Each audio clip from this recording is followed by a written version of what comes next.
हम इस वक्त बहुत के पहाड़ के नीचे दामन में खड़े हैं और हमारी ये सब डिस्ट्रीब्यूशन चल रही है। ये तो इधर बड़ी गरीब बस्तियां हैं जिसमें रोहिंग्या मुसलमान हैं और दूसरी दुनिया के ममालिक के मुसलमान हैं, तो बड़ी कस्मा पुरसी की हालत में यहाँ पर ज़िंदगी गुजार रहे हैं। और यहाँ पर मकसद है कि इन लोगों को रिलीफ देना और बेसिकली किस जगह पर जो घूम रहे हैं वो इसी पर्पस इसी मकसद के तहत घूम रहे हैं कि जहाँ पर इन लोगों को हम रिलीफ पहुँचा सकें। और उस रिलीफ के हवाले से हम मुख्तलिफ घरों के अंदर जा रहे हैं जो ये गरीब गुरबा लोग हैं।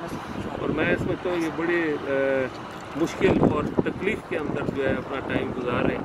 अल्लाह ताला इनके ऊपर रहम करे। और यहाँ पे मकसद है लोगों को रिलीफ पहुँचाना, और इस हवाले से ही हम इस वक्त रमज़ान का महीना है और रोज़े की हालत में है। अल्लाह ताला हमारे इन कामों को कबूल करे और हम सब की मग़फ़िरत फरमाए। उन लोगों की मुश्किलात और तकालीफ़, जिस तकालीफ़ या मुसीबत से ये गुज़र रहे हैं, ये मुसीबत और तकालीफ़ उनकी ख़त्म करे। ये बड़ा तारीख़ी पहाड़ है, बहुत का पहाड़,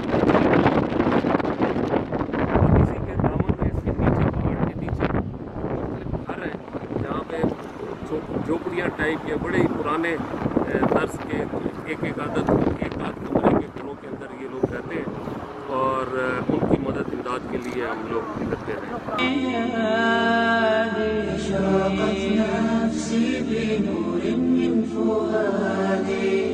حينما رددت يا رب العباد